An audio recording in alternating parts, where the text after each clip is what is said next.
Hello, everyone, and welcome. We are really happy to have you with us today. On behalf of the Melasoft team, thank you for joining this session where we'll be exploring the e-invoicing process in Croatia and how we as Melasoft are approaching it with our solution. I'm Aicha, and I will be guiding you through today's session. In just a moment, you will be hearing from my colleague Sultan. As you may know, Croatia's Fiscalization 2 framework introduced a new phase focused on B2B invoicing with specific regulations, technical recruitments, and deadlines that businesses need to prepare for.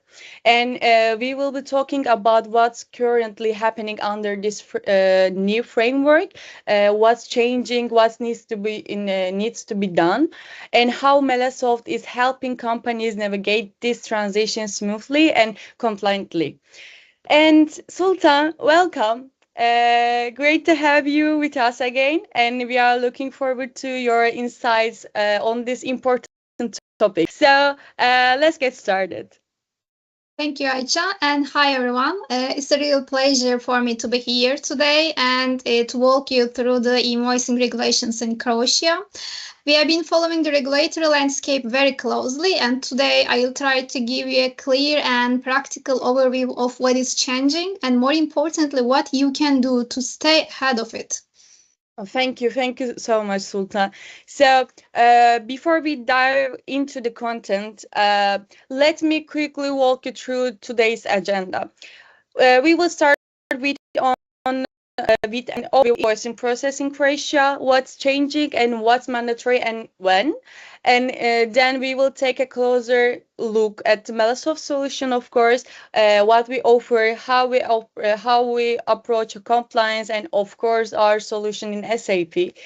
And all right, now let's get into the real content. So, Sultan, to kick things off, can you give us a big picture overview? What's happening in Croatia right now, and when it comes to the e-invoicing process? Thanks for the question, Aicha. Let's start with the overall picture of what is happening in Croatia right now. Croatia is making a big shift in how invoicing is handled, both in terms of technology and compliance. What we are seeing is a part of wider move across Europe towards structured, government-monitored invoicing. Invoicing is already mandatory for businesses dealing with public authorities, but the really big milestone is coming in 2026 when B2B invoicing becomes the only legally accepted format. And it doesn't stop here. The B2C transactions are also on the roadmap planned for 2027. So basically, no matter who you are invoicing, digital will be the only option.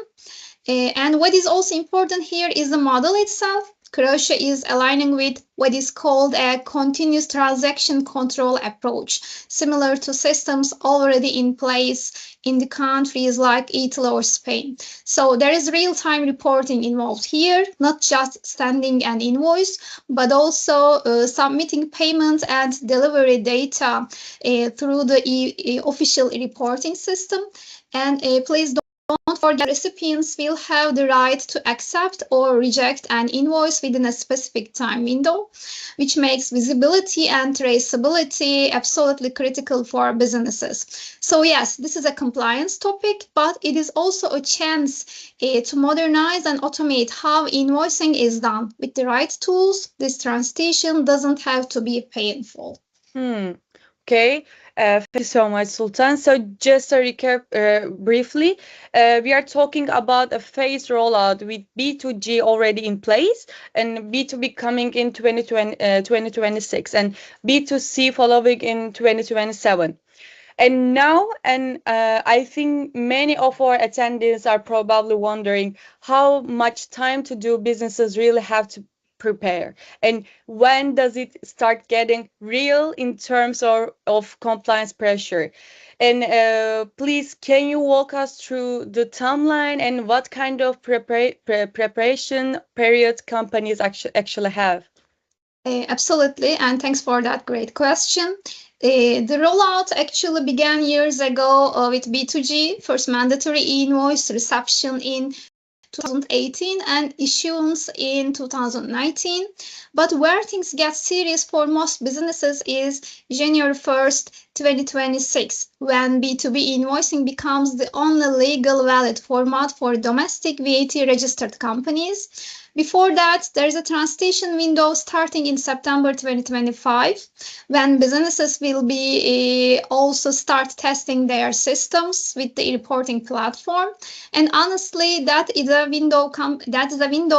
Companies should absolutely take advantage of.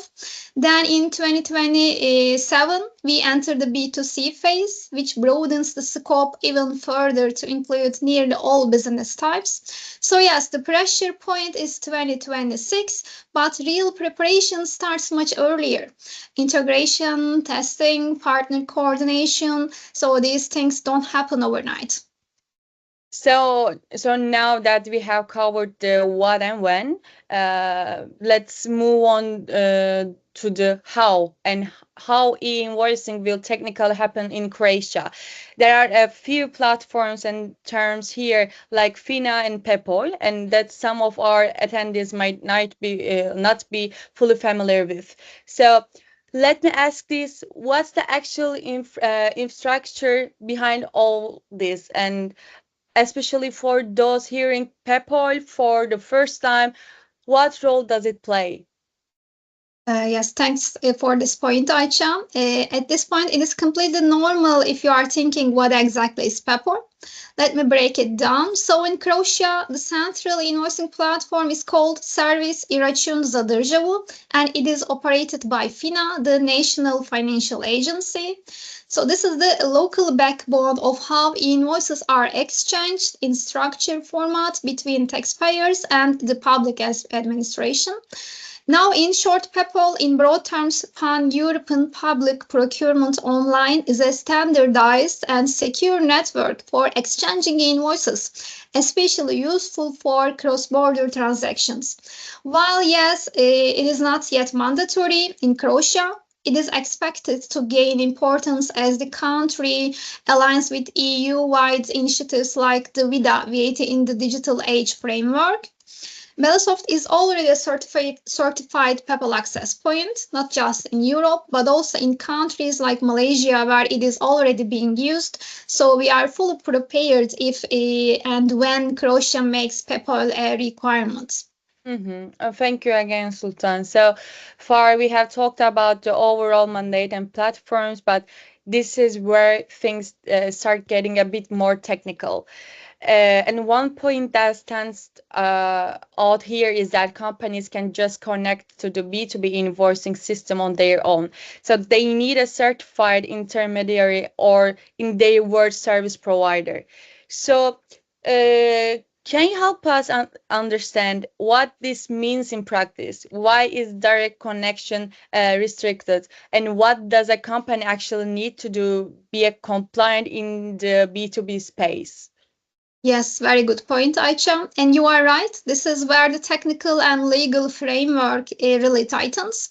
So in Croatia, if a business wants to send invoices to another private company in a B2B context, it can't just upload XMLs or send them via email. The connection must go through a platform managed by FINA called FINA B2B e-Račun. And here is the key point. Only certified intermediaries or service providers are allowed to connect to the systems. So that means unless you are an officially authorized intermediary, you cannot interface with the system directly. And becoming one involves meeting legal, technical, and security requirements. So for most businesses, the realistic path is to work with a certified service provider or integrator that already has access. So this ensures not only compliance but also smoother implementation because these intermediaries usually offer additional services like validation, error checking, archiving, and reporting. So yes, the structure is restrictive, but it is also meant to ensure data integrity and proper control under the Fiscalization 2.0 framework.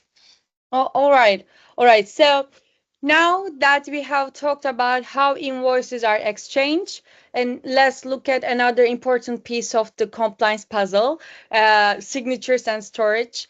This is often where companies get confused, actually. So, when is an electronic signature required, and what are the rules around archiving? Sultan, can you walk us through what the requirements actually are and what businesses should keep in mind going forward?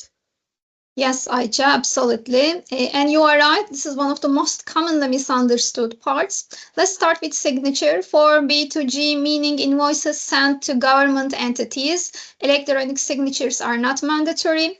The central platform managed by FINA guarantees the integrity and authenticity. But starting from January 2026, for B2B transactions, electronic signatures will be required. This means every invoice between private businesses will need to be signed with a qualified signature. Now let's talk about archiving. Whether you are in B2G or B2B, once an invoice is issued, it must be stored for 11 years in a legally compliant and accessible format.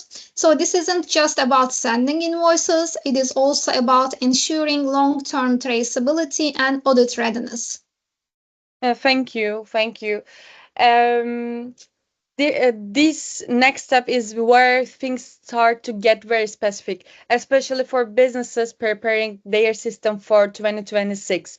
So we see this term KPD 2025 a lot in documentation, but many people still ask what exactly is it and why is it important for invoicing?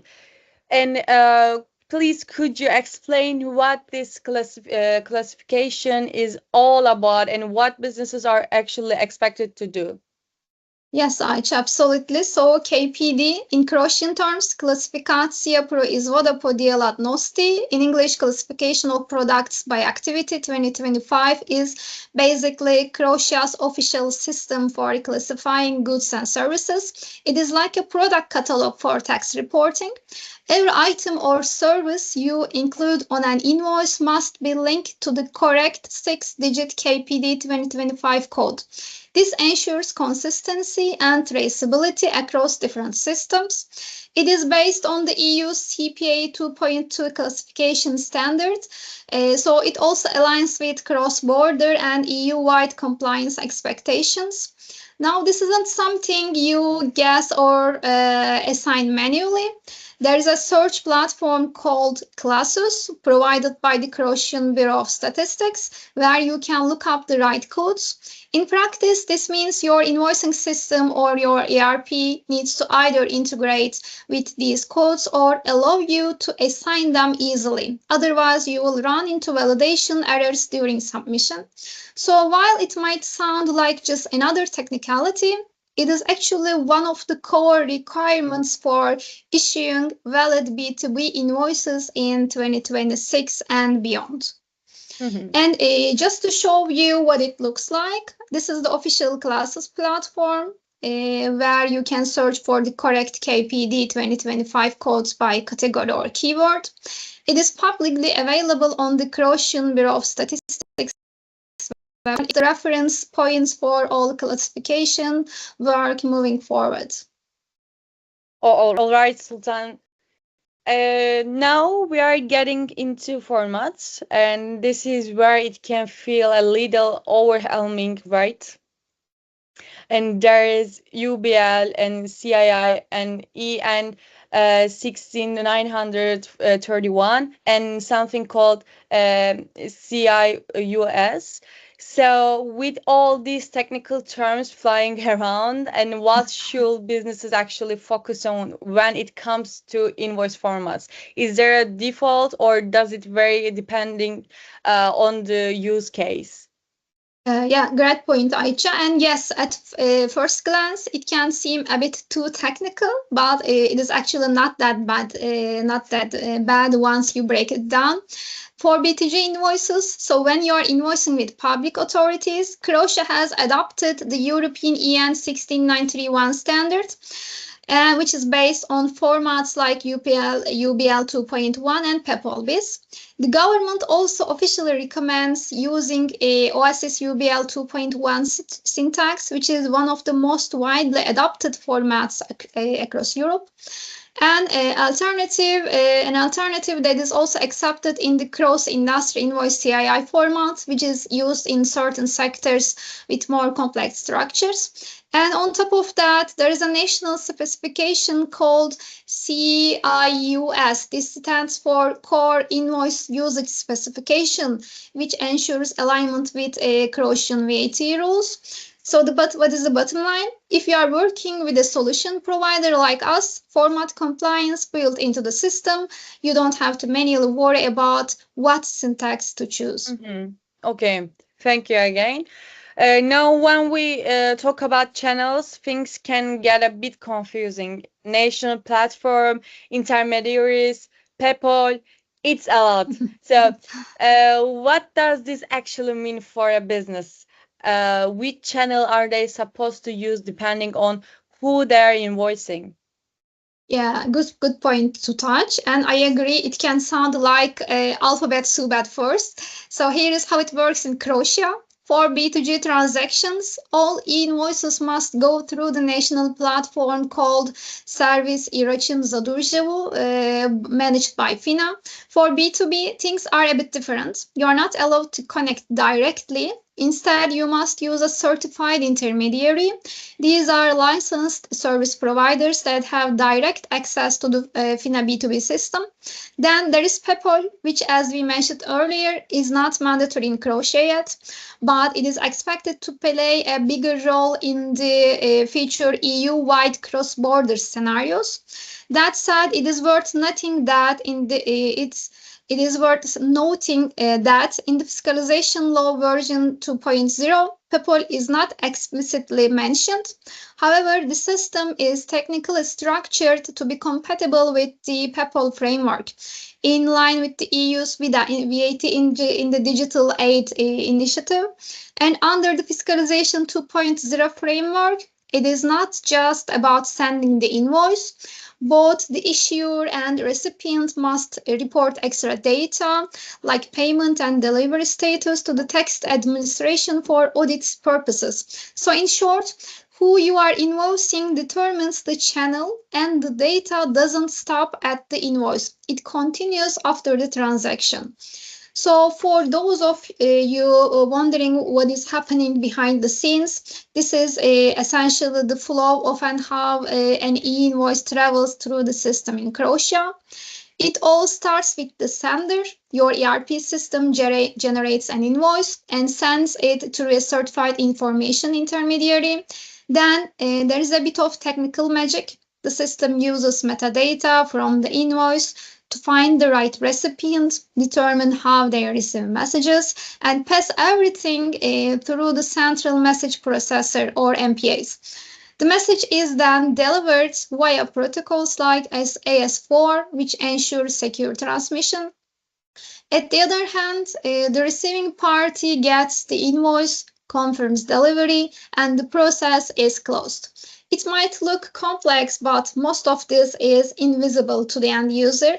The key is using a solution provider that handles all these technical steps in the background, like we do at Melasoft. Nice. Nice. Thank you so much again. And all right. So now we are talking about the legal backbone of the entire rollout. And it sounds like things are becoming very real and very soon. With this fiscalization law 2.0 now in place and a testing deadline approaching fast, I'm sure many of our attendees are wondering, what does this mean in practice for businesses and their solution providers?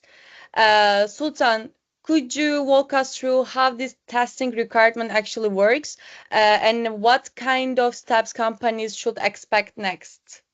Yeah, absolutely. This is where the things shift from preparation to actual compliance. The Fiscalization Law 2.0 was officially published on June 13th, and what it mandates is pretty clear. All access points must successfully complete technical testing before they are allowed to operate under the new system. That includes not just invoicing, but also fiscalization and the routing logic handled through MPS, message processing system. And this becomes mandatory starting September 1st, 2025. So we are not talking a tear anymore. This is the final scratch. The government has set up a testing portal, which is accessible through the Porezna platform, and it allows providers to validate different scenarios, invoice creation, delivery, audits, logging, and so on.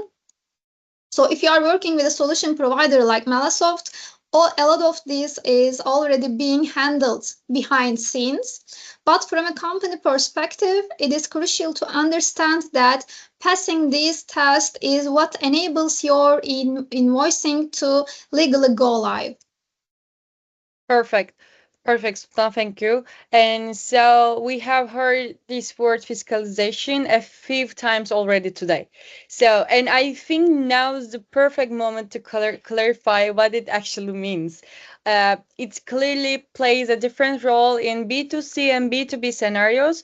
Could you help us understand what fiscalization really is and when businesses need to think about it? Yeah, absolutely. Fiscalization is essentially a real-time tax control mechanism, sorry, designed to ensure transparency and traceability, especially in retail transactions. In B2C, it is mandatory. Every transaction, whether by cash, card, or post, must be reported to the tax administration in real time. Before the receipt can even be printed and handed to the customer, the system must return a unique code called JIR, which confirms that the transaction has been validated. But in B2B process, it looks quite different. There is no JIR code and no point of sale control, but fiscalization still happens just in another form called reporting. Here, compliance is ensured through a multi-layered approach. First, the e-invoice itself must be delivered not only to the buyer, but also often in real time to the tax administration. That alone is a core part of fiscalization in the B2B context. On top of that, e-reporting obligations require companies to send additional transactional data such as payment status or invoice rejection to create a full digital audit trail. So while the tools and flow are different, the goal remains the same: tax visibility and control. In short, for B2C, think point of sale compliance. For B2B, think structured digital exchange with invoicing and e-reporting working hand in hand. Thank you. Thank you for the explanation. That definitely helped clarify the difference between B2C and B2B fiscalization.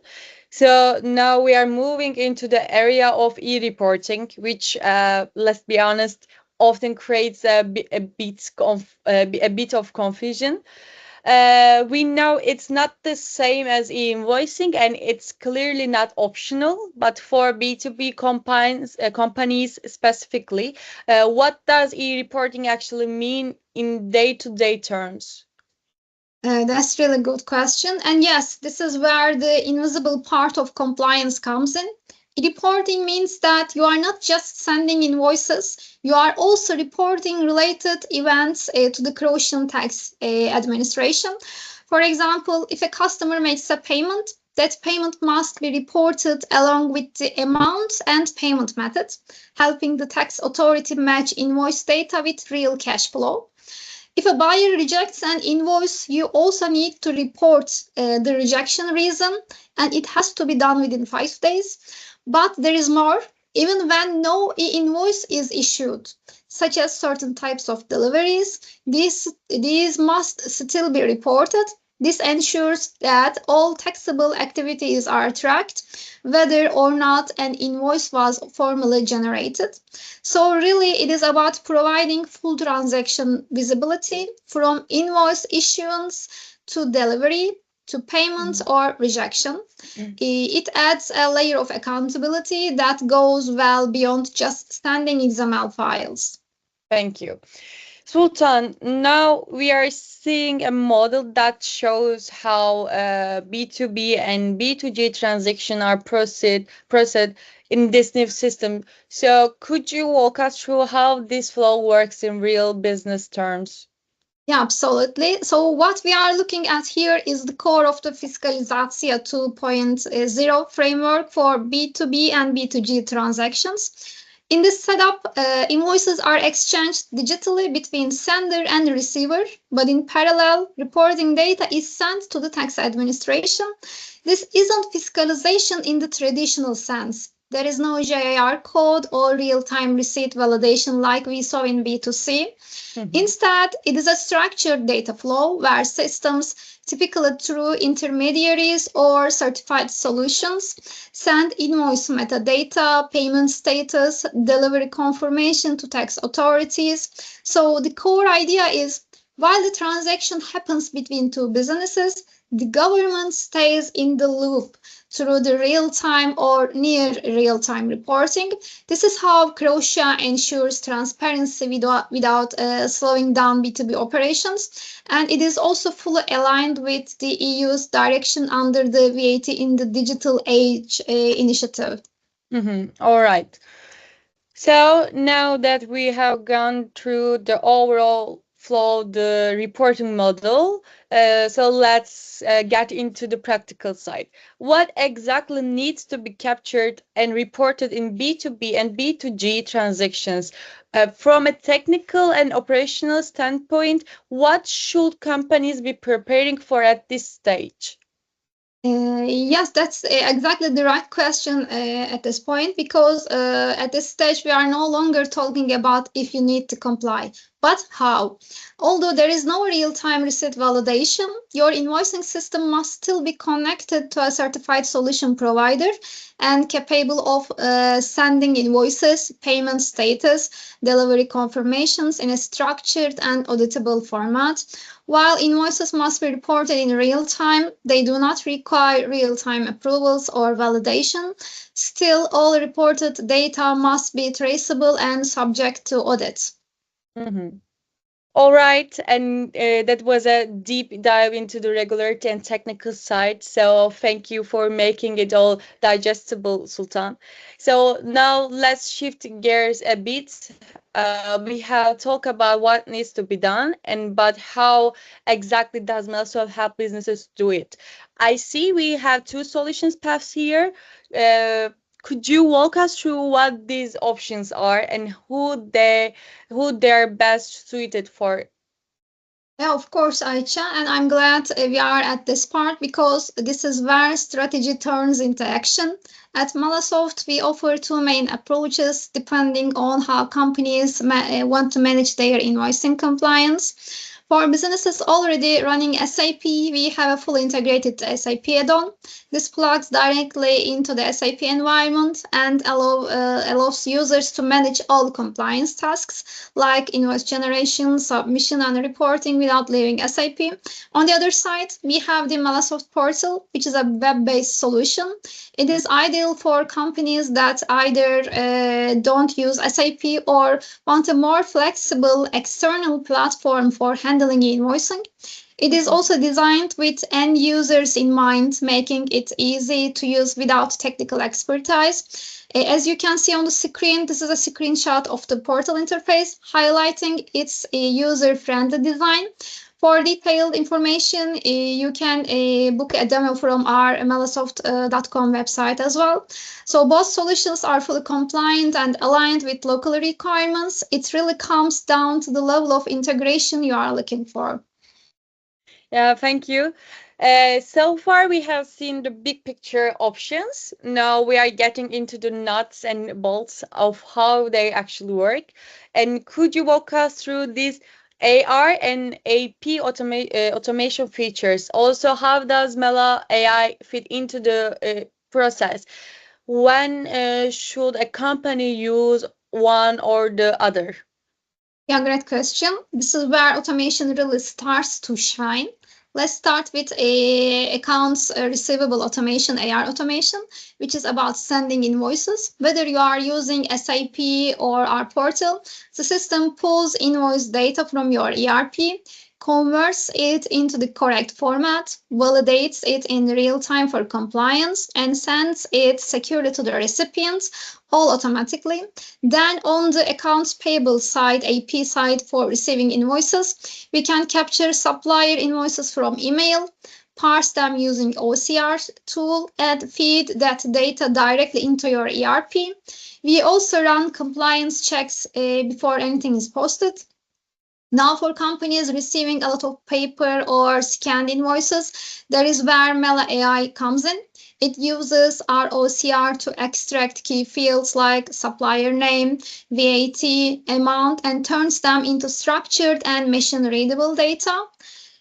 From there, the system pushes everything straight to your ERP for validation and posting. No more manual keying or errors. So whether you are on SAP or using our standalone portal, the goal is the same: automate everything, reduce risk, and stay compliant. All right, Sultan. Now we are looking at the what seems to be the full picture of Melasoft's invoicing architecture.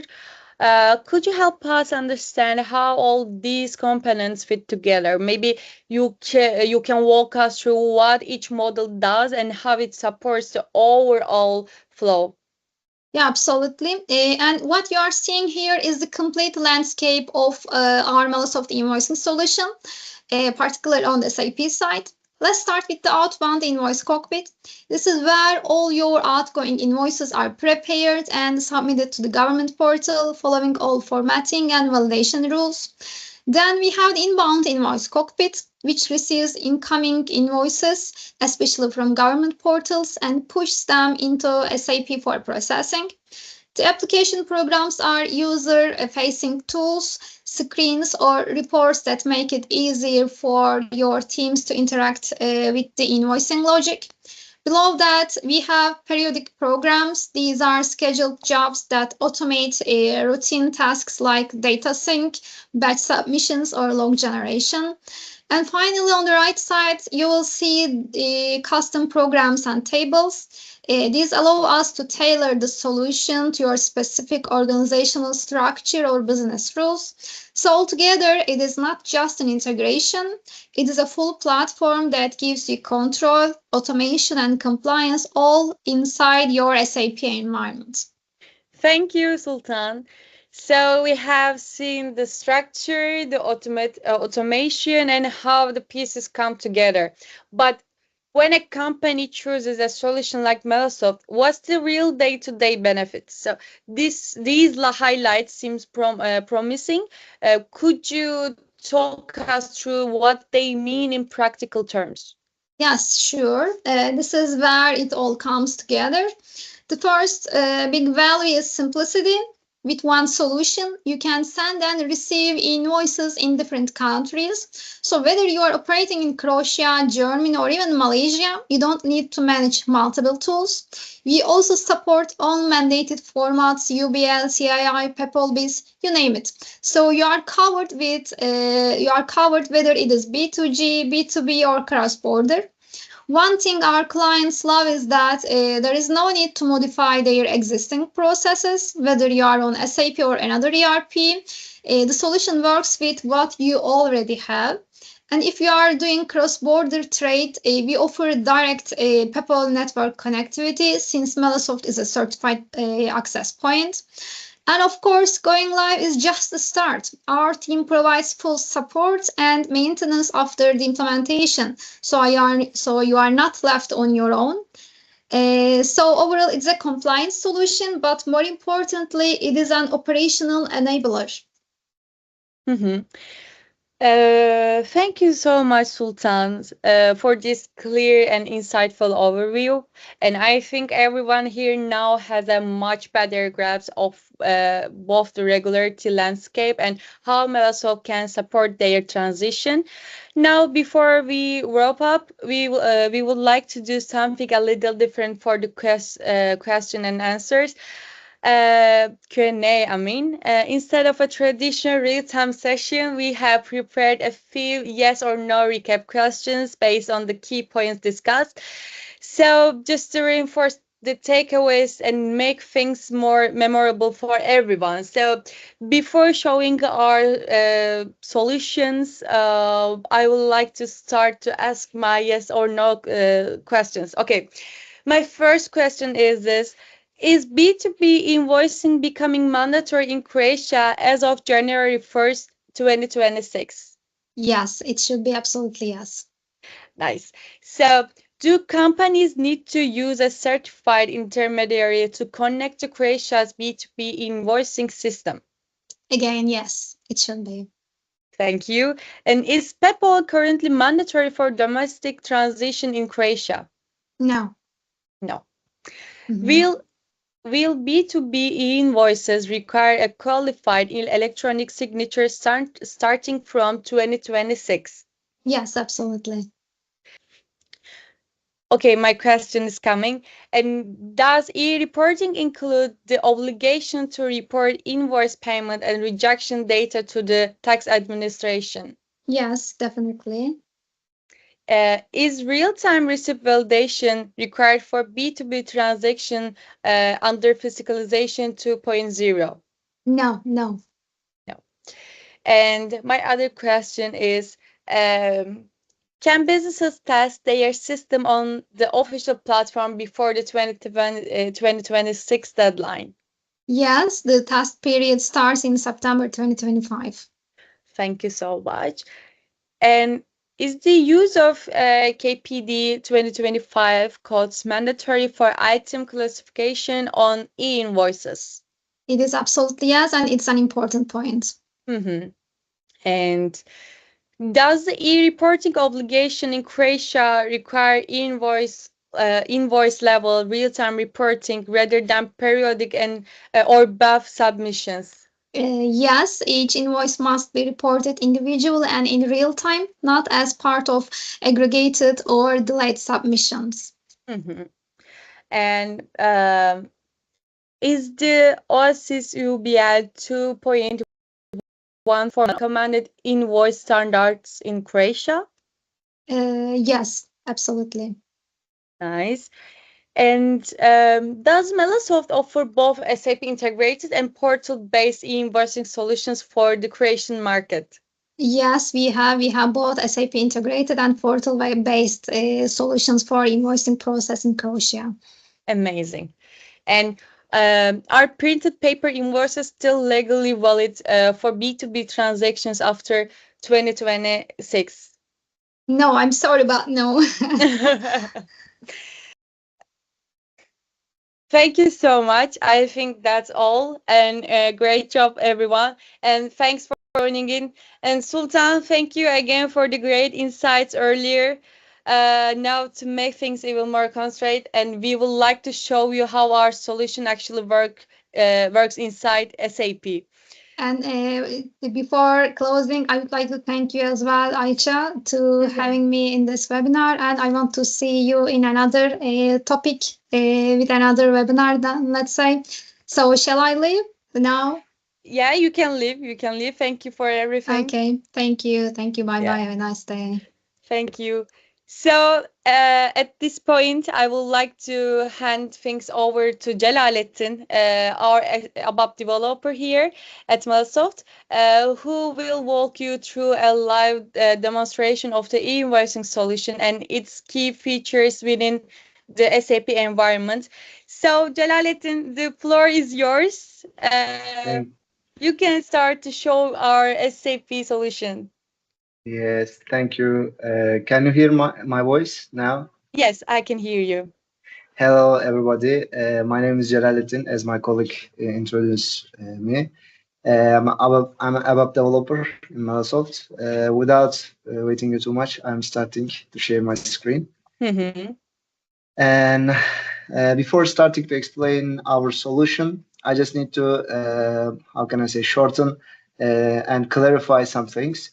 And in our solution, our purpose is to create electronic invoice while the user's creating invoice using SAP standard modules, for example, HDFI and MM, using standard screens, VF01, etc., and etc. What we are doing is to collect data from the exits from SAP standards. We are collecting data and creating an XML which is valid for the countries. For example, Germany, we are creating the Peppol UBL 3.0 XML format. For example, in Croatia, we are creating UBL 2.1, and it can change from country to country. But to clarify the logic of our solution, what we are doing is to create an electronic invoice by collecting the data. Today, I will try to explain you how we are collecting data, our framework tool. I will try to explain our framework tool to make this process more flexible and more easy, not only for the users but also for the developers. How to make this process more easy. And also, I will try to show you our outbound and inbound cockpits, which we are using, and our customers are using to display the electronic invoice which they have created. And also, I will try to show you how we are sending documents easily to the integrator that we are working with and the portal. And also, I will try to show you how we are collecting the invoices which has been came to you to the portal. We are collecting them, as you know, to bring them SAP by parsing and show them in our inbound cockpits. Let's start. I want to start to create an invoice in standard way. So using SAP standard T codes, I will try to create a new, let's say, the first deliver, and then I will create an invoice. As the user came and using standard screen, create an invoice, let's say, and yes, as you can see, the document with 15, let's say 46 has been saved. And at that point, I will show you our framework tool, which is working when the user create the invoice, our framework tool by the methods that we wrote there, collecting data according to the formulas that we wrote in it. Let me show you the screen. Sorry, here. Yes, as you can see. And while user creating an invoice, by using this screen, as you can see, this framework tool, what we are doing is to decide for left side, you will be able to see the XML fields, for example, invoice parties, invoice notes, invoice reference. Those are all the parts of XML, and maybe you are familiar with the screen. And as you can see, for example, invoice parties, let's say the first party and party name, it's C is customer. So, and in the endpoints field, it's IV, and left side is the fields of the XML, and the right side you are deciding from which standard table that you will collect this data. By only writing this, you are telling the program that collect this data for this endpoint ID from KNA1 STCD2 fields, collect this data and bring it to the XML. So it's so that easy. But if you want to change it, for example, you can say, let's raise it, and let's say collect this data from these tables, these fields. So it's very easy, just to show you that our framework tool. And we are using that tool to make, as I told you before, make not only the user's job easy, but also the developers also, because the mapping is taking so much time. By developing this tool, we are making this time very shortened. We shortened that time very much. So I need to introduce you this tool. After showing you this tool, what we have done, we have created an invoice, and I have shown you how we are collecting data while the users create the invoice and the framework tool. Now we came to our outbound cockpit. As you can see, this is this filtration screen you are seeing now, and you can manage all the countries from one screen. For example, if you want to go to the company code, which is your company, which is located in Germany, you are using our Germany package. then the only thing that you need to do is to click the Germany company, and you will see the Germany cockpit. And also, if you want to go to Croatia, you will just, the only thing that you need to do is to choose that company which is located in that country. For example, right now I will show you our Croatia HR01 company. Let's bring all invoices. Yes, as you can see, this is our outgoing cockpit. And the invoice which I have just created is here at the first line. You can remember from the number. And here, let me show you the XML which has been created when I just click to the save button. As you can see, this is the XML which is valid for the Croatian government, UBL 2.1 in UBL 2.1 form. And to make you, how can I say, to clarify the framework tool, I just need to tell you that, for example, in the previous screen, I showed you that, for example, the endpoint ID for the customer, supplier parties, and endpoint. The only thing, if you want to change the logic, the only thing is to change the in that screen, change and tell that not take from KNA1 and from STCD2 table, but take it from another places. So it will change the logic and create the XML as the formula, as the logic that you have put into the framework tool. Just to clarify this logic, I just need to tell it. Anyway, let me continue. We are creating an HTML view for the users, make the users' job easy. For example, if the user wants to see the detail, what's in the invoice, can open this HTML view and see what's happening in the invoice. And also, normally we are able to show the PDF, but in Croatia, the government does not provide any PDF. So we are not displaying PDF, but if your company has your own PDF, other form, or smart form, we are able to display it by using that button. And you can attach something to XML. It's also possible for you to attach it by using that tool. And also, you can send mail by this button. Also create your own template and save and delete it. Add also your own attachments, and after deciding this recipient, the only thing that you need to do is to send the mail. So it's also possible to do it from our cockpit. Also, you can add notes to the XML. It's also possible for me. Let me do it for you. For example, I add test in here. It will be displayed. Burayı keseriz. No problem.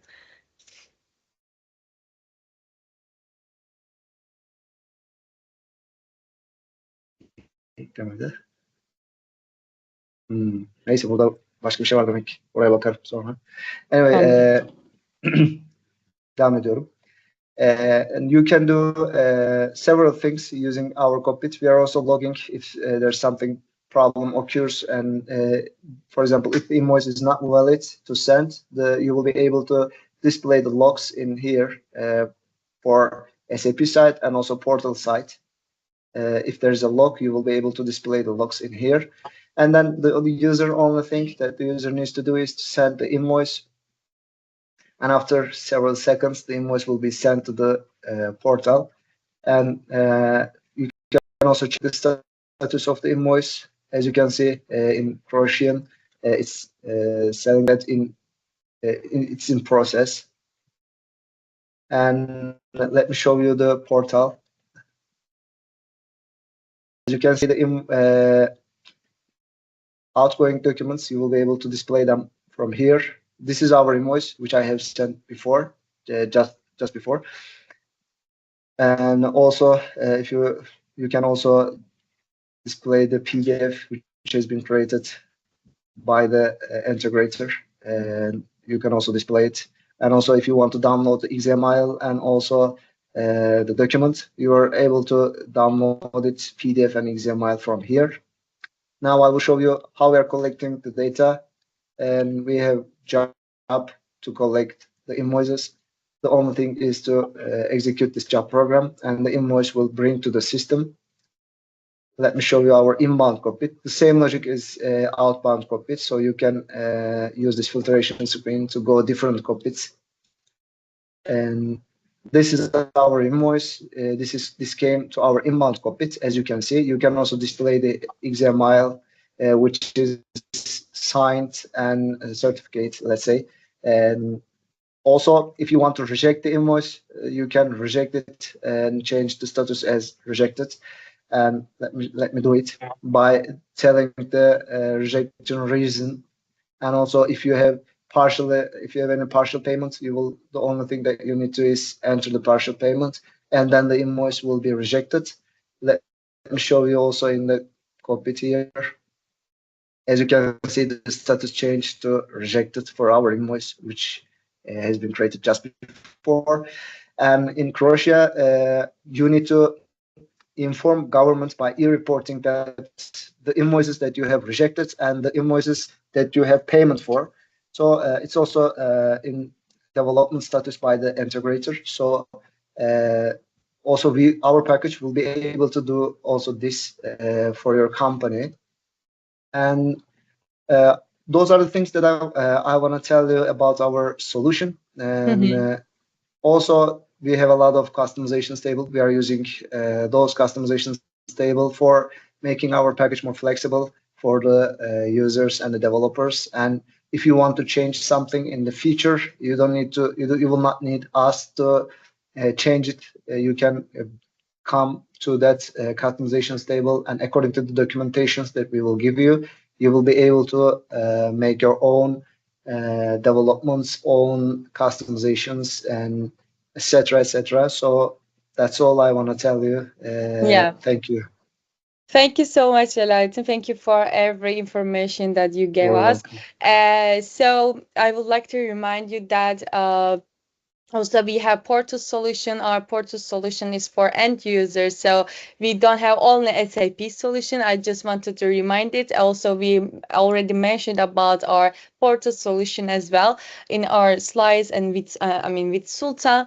So if you have any questions of like about our portal or about our SAP add-on solution, don't hesitate to reach out to us. So thank you for everything. Thank you for joining us today, and take care of yourself, and see you next time. Thank you. Goodbye.